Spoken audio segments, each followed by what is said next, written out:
Hello. So we're here with the Gatherings Voyage first vlog. So Gatherings Voyage is we're launching a voyage to build startups which build the next generation of online live gathering video spaces. As we become more comfortable with online interaction, we see a great opportunity in this area to both make a positive impact on people's lives and create successful businesses. Personally, I predict a wave of innovation in this area spurred by people's greater exploration of possibilities of online interaction because of this year's crisis, as well as a technological maturation. As part of this gatherings voyage, we are vlogging our progress. And today we're here with Liam of Astralship. Liam. Hi, thanks Victor for arranging this call. Good to be here. And yeah, I'll start by saying a little bit about Astralship. So it started, I brought a church way back in 2010, and together with some young software developers, started making it as our base.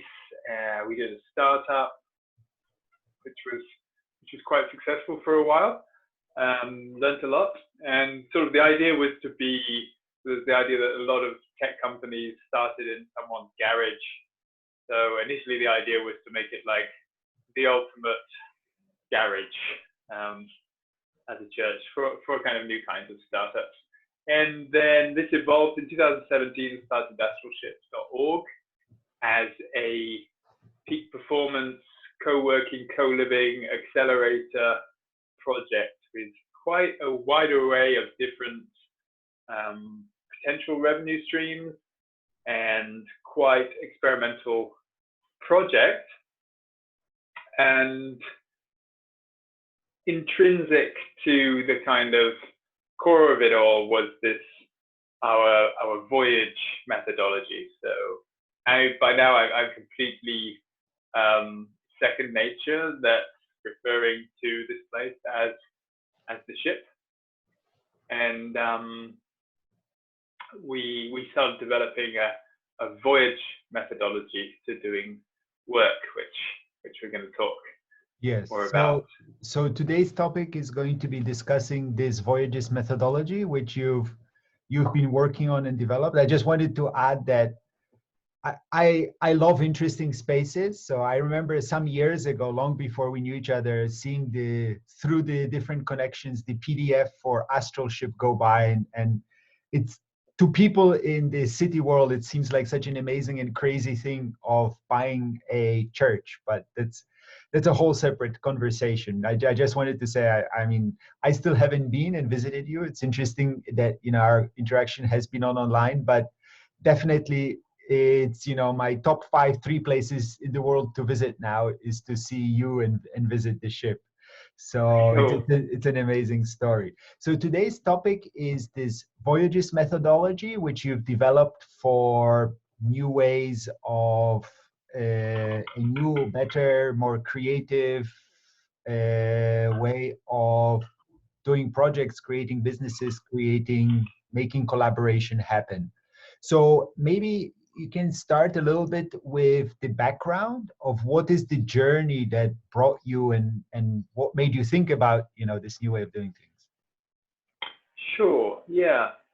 There are a lot of different influences from different aspects of life. I think key, though I didn't particularly realize it at the time, I think quite key was I'd done a bit of sailing here and there, did some out in Japan, where I know you also live out there. But I'd not done like a big sail, a multi sort of day voyage. And in 2010, I sailed with a friend from here in North Wales over to Ireland and around the south coast of Ireland. And that experience, I think, really gave me a lot of perspective on how important seafaring culture is and how much of it is built into the language that only by experiencing what it's like to be based on the sea and seeing land as this kind of it's like an inversion, you know. The sea is where you can go wherever you want, and land is like this impenetrable wall. And I think that was quite key. To then sometime after that, I sort of started to get the idea of developing the aesthetic of the church internally as being a ship, and also I started a software company, so those things were kind of fermenting at the same time. And yeah, initially it just became fun to decide that we were on a ship going on a journey. Over time, I think I started to see more and more the potential benefits, and that's something which now we are looking at, or we're starting developing a dedicated software platform that allows or supports other groups to develop their own ships. I should probably say it's a bit of a kind of an incoherent fusion of Star Trek and a pirate ship, or a wooden pirate ship. And this is not a problem for me, because it's all intended to be quite kind of playful anyway, and we like both sides, so we just have both. Cool. Yeah. Great. Yeah. Go over to you. So yeah, I really like that. That's really cool in the background. For me personally, I also feel the angle of the link to the early trading, the voyages of discovery. I live in Portugal, which is very much still it's part of the Zeitgeist, and the spirit of the nation is the memory of the voyages of discovery, the period of discoveries, as they call it, which first few voyages were discovery. So it's this great spirit of adventure, and a band of men, it was usually men, but band of people going out together on an adventure, sharing this journey together. So I really love this connection with the spirit of adventure. But it's also very interesting, probably you know, but I don't know if many people know, that the early roots of our modern, the structure of our modern economic system, so corporations and these kinds of agreements, are actually rooted in early trading voyages. People would band together to fund a trip, fund a ship to go out, bring back spices, and then they would share the resulting profits, as well as share the risk together, because in the early days, a good number of those ships didn't manage to come back. So I really love this. I really love this connection, and digging back into the early days of entrepreneurship, when it was, very adventurous still.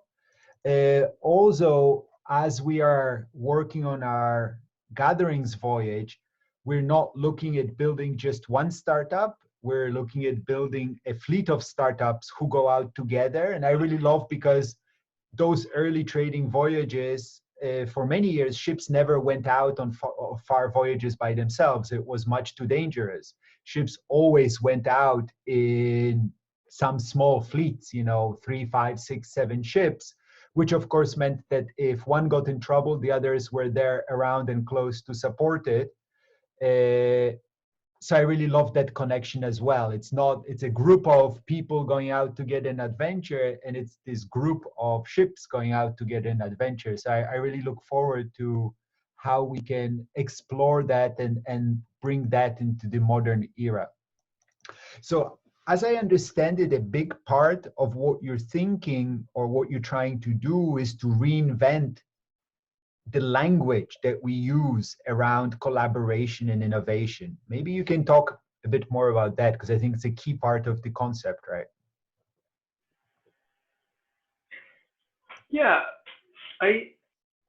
language goes pretty deep, pretty fundamental. It took sailing on that voyage for me to really see how much of our language, how many metaphors originate in that kind of consciousness.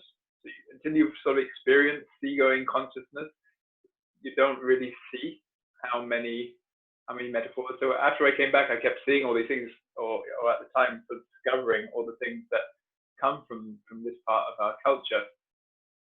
And it definitely had a profound impact on me. Actually, at the time, I was kind of it felt so familiar being, so there was just two of us on the boat and holding the helm and being like, it's like the steering wheel that can take me anywhere in the world now, just like off I go with no energy. And that felt so familiar. It's like, I don't know, maybe it could be like a past life memory or a genetic memory or something, because some of my ancestors were seafaring. So language is really, it's kind of like, I see language as kind of, it's like the background, the substrate on which we build our reality. We know that psychologically, what we think is reality is actually just a construct created by our brains, influenced massively by our unconscious. And so a large part of what I want to do with this new terminology and methodology is just changing the feeling of basically doing a startup or doing some kind of collaboration, where the fundamentals of people coming together, making agreements about how the future of what is created will be, how that will evolve in the group. So how effectively ownership is the kind of key concept of that. You know, if we're talking about a group where we're going to have some ideas, intellectual property, and then share ownership of that, the existing language, I think, for many people, many cultures, is a big turnoff, I think, frankly speaking. As soon as if I'm having a creative conversation with someone and all of a sudden we're talking about IP law, it's a turnoff for me, even though the essentials of it are probably important if we don't want to have a disagreement in the future. So on the one hand, I think there's benefit just in changing the language, just to making collaborative ventures more playful. What is it about doing a startup that is somehow serious and real, whereas playing a computer game is just play? I mean, both of them you invest a lot of your time, potentially, if you're a gamer. Both of them you invest a lot of your mental energy. But on the one hand, one's just a game, another is real. And probably the main reason is because from the real game, you can get money, which is the bigger game that society is playing, and all the fruits that brings to bear. But in reality, startups is just another game, and it's capitalism is the big game we're all playing, and it's the game that, while it has driven a lot of development, is also placing humanity on the brink of reaching its end. So yeah, I think I guess maybe this is one reason why I love talking to you, and even though we haven't met in person, we just spent time online, we've aligned so much. I'm very much with you. First of all, of course, on the importance of language, but also on this whole language, even just the word work. For most people, that doesn't have ring bells of happiness and playfulness and joy. I don't know if you ever studied, there is a link to the Protestant ethic, and there has been a strand in Europe where if it doesn't hurt, you're not going to go to heaven. It's going to be painful and tough here. Whilst I've been looking at a lot of research around hunter-gatherers and even earlier, and early agricultural societies, and playfulness, fun used to be the default of how we did things together. Even if you look at the etymology of the word work, which is very interesting, it came about with the Industrial Revolution. Before that, it had a very different meaning. It wasn't like, this tough labor. When people went out into the fields uh, to gather wheat or whatever, it was very tough work, but the whole village went out together. People sang songs. I read a beautiful early anthropology of Japan from 100 something years ago, where there's still the old practices from medieval times were around, and the whole village went out, sung, danced, told jokes. It was a joyous occasion. Yes, everybody spent the whole day working really hard in the fields, but in terms of the feeling around it, it was joyful. It was people together, people sang. It was almost something people looked forward to.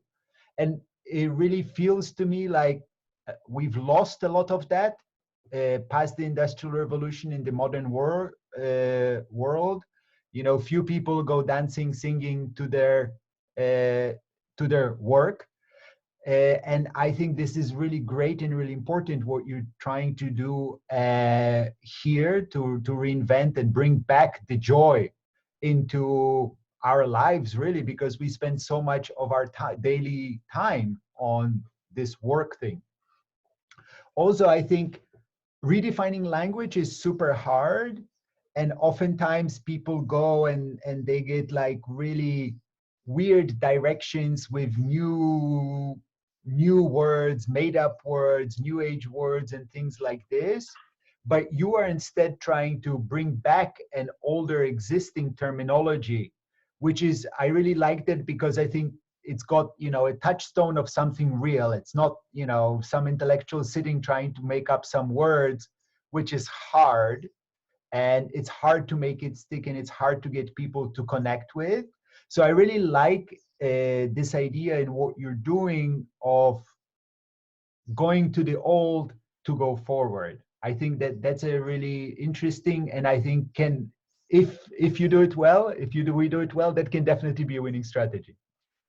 Cool. Yeah, I think it works. I think it works because the metaphor, the analogy works. When you're on a boat with your crew, you have to all be on the same boat. You have to all go the same place together. Your survival is mutually interdependent on each other.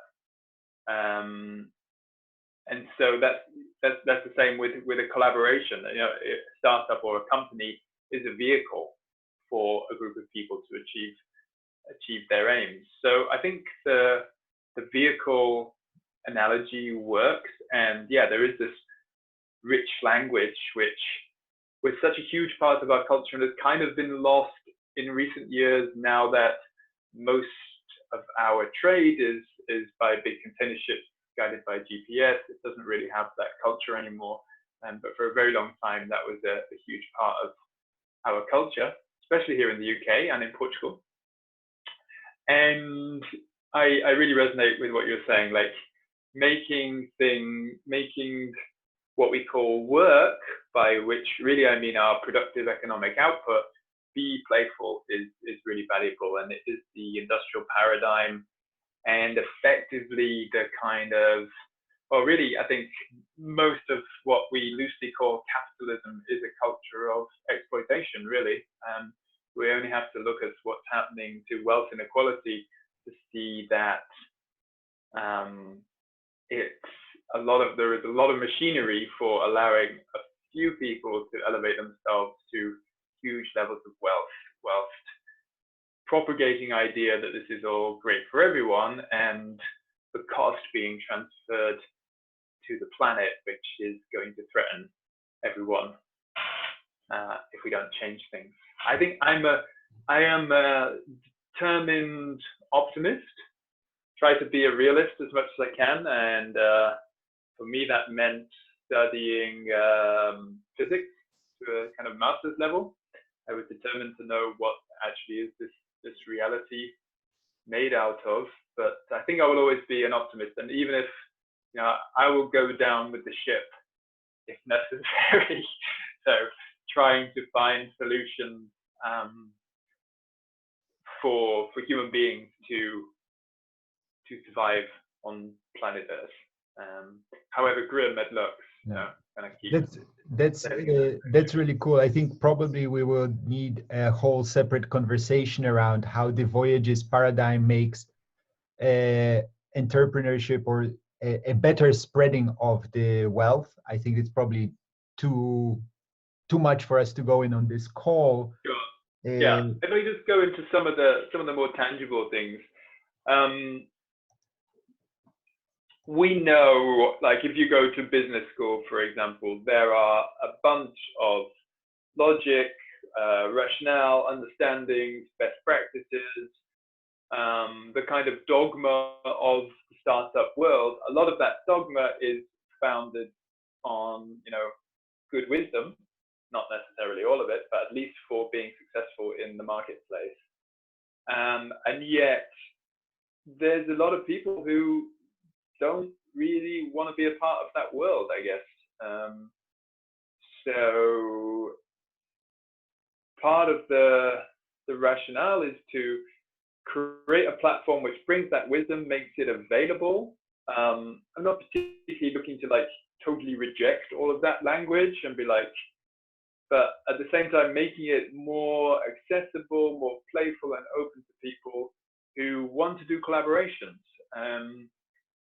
So examples would be, there might be common pitfalls, like if we start building something together and we don't have agreements about what happens in certain scenarios, just the fact that we don't have the agreements in place, as soon as we start, if we get any kind of hint of a fallout, we might then start worrying about what holes we've left in our agreements.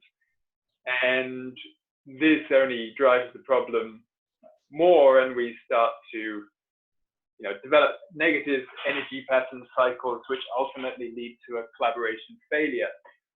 So the platform we're building would or will provide wait, we haven't gotten to the platform yet. So if you permit me jump in a little bit. For me, I think one key thought that I had is, as we're discussing here, is that, and this is unspoken probably for you and me because it's so obvious to us, but I don't know if it's commonly obvious. I feel that this process of creating something, creating collaboration, it's a very creative process. And in many ways in modern society, creating a company, so creating an ongoing business, it's a super creative, it's something that's super creative. And because of the framework of startups, capitalism, and all of this, it feels like it's not accessible to many people. And I think, if I understand correctly, a key part of this whole Voyages endeavor is to open up this creative collaboration and make it feel accessible and just as something that people want to do for many more people that might not consider it otherwise. Great. Right? Yeah, that's really well said. So that, I think, is a key idea. And also, I'm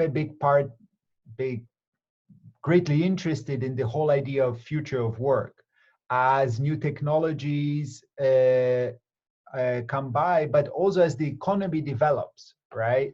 We are living in a post-industrial time where innovation, even production, it's greatly much more about creativity, right? Anything that can be made mechanistically is being made by robots or in low-cost countries. So in order for a area, region, economy, a person to succeed in the modern economy, they need to have their creativity unleashed. And to me, it feels that the industrial frameworks of hierarchical organization, of the logics of capital, and even to a good degree, the current startup ecosystem, which is based on people going and begging rich people to give them money to do something, that doesn't feel to me like it's allowing the great creativity which exists within people naturally to be expressed. And to me, it feels like many people in society, young people especially, but everybody, is not living up to their full creative potential because the systems to support them to express their creativity are not there in society, in our vocabulary, right? It's we don't have the language and just the culture of, you know, everybody. To me, I'm only starting on the entrepreneurship journey, the later stage in life, but it feels like it's so wonderful, and it feels like it's something everybody should have access to, and, you know, should take a crack at some point in their life. Absolutely, yeah. And me, yeah, no, I really feel what you're saying there. It feels to me like the whole startup culture, it's almost like the you know, coming from the 80s, like the big GE, finally sort of Microsoft becomes this tech company that's like one of the big companies, and then into the 2000s with .com, suddenly it became possible for small groups of people to make the startup, and suddenly after the big players got established, the Googles and Amazons, then these new arrivals are a kind of a threat. This new culture of, hey, I want to quit my job and do a startup. But then it's all been kind of constructed into this world of almost like, okay, breeding, okay, you guys go, we'll pay you, we won't pay you anymore. You go and like work on your things for almost no money. And if any of you get anywhere, we'll buy you up as soon as you get slightly bigger, and you'll be really happy with that. And so it's kind of, I don't know, I feel like maybe a huge amount of culture today is manufactured culture, like consciously manufactured culture with a specific aim, and somehow we've lost something of the creativity from life in general, and certainly from collaboration in that process. One of the, yeah, that coming back to that idea of helming a boat and that sense of freedom that I can go anywhere now. That's what I think I want to bring to this this paradigm. Create a collaboration together, and we can go anywhere together now. And largely, you know, if you're doing a startup in this kind of traditional sense, maybe you have like a couple of founders, and then you know, you're pitching for money to someone who's like, you know, it's almost feudal as you go to your VCs and ask for some money, so that you can hire your tech guy, you can hire like a bunch of people. Whereas if you can recruit an initial team that can get you to the first stage, and you bootstrap for longer, and you can share what you create together, then you don't need to pay everybody. If everybody is in a financial position to engage with that for a certain amount of time, I think there are a few people who are like, yeah, I can just stop work for 2 years and work on this with you. But there's probably a lot more who can do it for a shorter space of time.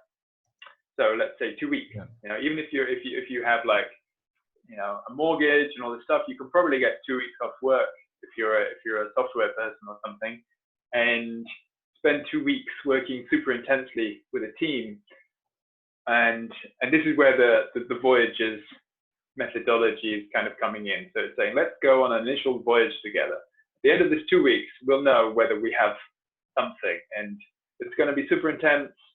We're all going to be synced in together and creating value. And at the end of these 2 weeks, maybe we do need to take that output and try to get some investment so that we can work on it more, or maybe we don't. Maybe we can do another voyage. I think maybe I actually only learned it recently, but I even saw it on a mainstream TV show. This idea of side hustle, So doing something at the side.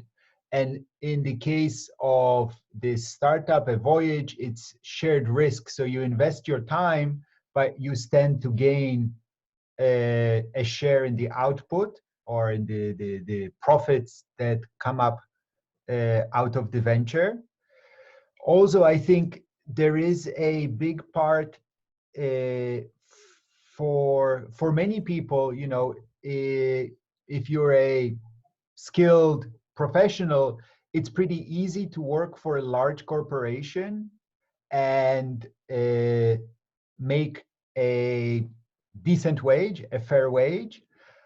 But when you're working for a large corporation, it's very hard to feel like you're really making a difference, a big difference. If a company has 1,000 or 10,000 or even 100 employees, the chance that your particular contribution, you can see how it moves and affects the company is much harder. In fact, large successful corporations are designed in such a way intentionally because they have to be that if they lose some people along the way, the ship keeps on going and they keep on working without things being interrupted. It's only, you know, the top 1, 2, 3, 5 people, but even they are constrained by shareholders, the realities. So in this very big organization, it's very hard to feel like your work, even though you might be getting a great salary, it's very hard to feel like you're making a big difference to the organization. But when you come in and you're starting something new, a small collaboration with a small team, it's very easy to see how your contribution or non-contribution is impacting what is happening. And I think this is something that attracts many people to trying startups, trying things on their own. And this is also something that will make it attractive to people. You know, I might have a family, I might need to be supporting them. I'm not going to quit my corporate job, but I would love to spend some time being part of something where what I do makes a huge difference day to day on what the actual outcome is. Yeah, definitely. There's something which I like in this metaphor, which has to do with agility. So when you have a small boat with a crew, you can very quickly make decisions. Okay, let's tack now, and then you tack. Large corporations generally can't make those kind of decisions with any kind of speed or at all. Like, and even if they make a decision, it takes so much time to move a large ship. Right, you know? Exactly. So, I mean, Apple was kind of impressive, maybe more so in the way that it brought Steve Jobs back, having kicked him out. But then having brought him back, they gave him a lot of helm to steer the ship. And for a while, obviously, a lot of great tech innovations happened. But you just get the feeling that without, like in the case of Apple, Steve Jobs, but just generally that these large corporations are just like juggernauts. No one can really change their course at all. They don't really have any steer that's like just on a GPS kind of focused course. And you feel like a lot of the sort of smaller projects that these big companies do, they'll be like, okay, what's hot in the world today? We've got like, 100 billion sitting in the bank. We need to spend some of it so that we're here in the future and we don't die out like, GE or IBM or whatever it is. So what's going on? Oh, there's VR, that's cool, and this is cool. Okay, let's put a team on it. And then they put a team on it. And none of the team, they're all on great salaries and they're super clever people, but they don't really have any skin in the game in a lot of the senses. And maybe after 2 years, most of those projects, the company's like, yeah, let's pull the plug on this because I'm really going in. I think it might be too much a separate topic to explore, but I think this idea of, because of course, certainly I don't feel that there isn't a place for large effective companies that deliver certain goods at a low price to everybody. There is a place for that. I think, at least for me, what I'm saying is that there's also much more of a place, especially now, for smaller, more nimble things. I don't think it's either or. It's about giving more people the option to experience both. There is a whole separate conversation of maybe it's a natural thing for a company. It's young, it goes around and it finds its way, it keeps on doing a certain thing in a certain way until that's no longer viable, and then it dies. Certainly in nature, the health and robustness of the ecosystem is that things live and die and live and die, but the ecosystem as a whole continues. And it's the robustness of the ecosystem is things dying and not living forever. But I think that's a separate conversation, and we're taking quite a bit of time. What I really wanted to talk to you, what I think is important for today, is this idea of in real life voyages versus virtual voyages, and this software you're ideating now for virtual voyages, because I would really like to touch on that. Okay, and you mean in real life voyages? You don't mean on the water. You mean No. I mean people together physically. Yeah. People Okay. together physically versus doing things online. Yeah, and the driver to do something online obviously was triggered by the current pandemic, because physically meeting up is hard, but it's certainly something that I wanted to develop anyway. So it's kind of a blessing in disguise in some ways that this opportunity has come about. I think longer term, I'm really interested and have always been interested in a kind of fusion. So the model would be you and some collaborators do a voyage, whether it's physical or virtual. You spend 2 weeks, you set some goals, like, okay, we want to, a typical thing would be to work up a business plan and a website, and to be able to test the water. Then maybe, so you do that, it all kind of goes very well. You get into flow states while you're working, peak performance. Obviously, being in the same physical space together has advantages. I don't think anyone can deny that. But hopefully a lot of those benefits can be captured online as well. And so after the 2 weeks, your team, then maybe some of you have need to get back to your salary paying jobs for a while, whilst perhaps one or two of the collaborators is going out pitching the idea, or maybe you decide that you're going to find another slot for another 2 weeks where you can do more work, and maybe some of you sort of decide, okay, there's enough value in this, I'm going to scale back my work so I can do 2 days a week on it. There's 1,000 different variations, but if you can go from idea to everyone get together and work intensely on something, and get to a tangible value, i.e. business plan, it's going to be much closer towards getting to the point where you can economically afford to stop doing what you're doing that you probably don't love, and just do what you love instead. Yeah. Also, I think there is this idea of a mosaic career, and these days, as many more people work not on salaried one employment type of work, but having either freelance or consulting, it's already natural for many people to be working on multiple things with multiple clients. And then if you can add to the mix that some of your projects are paid in cash today, some of your other things that you're developing yourself, you're building up equity on something that will be a cash generating business in the long run, but today you're doing it because you love it, you believe in it, but you are getting equity. So it's not like you're working for free. I think there's many angles to this idea of dynamic equity. Maybe we can discuss it next time. So to finish off for today, where are you at with Voyages? What's next for it? And if somebody's interested, who's listening is interested in connecting, what should they do?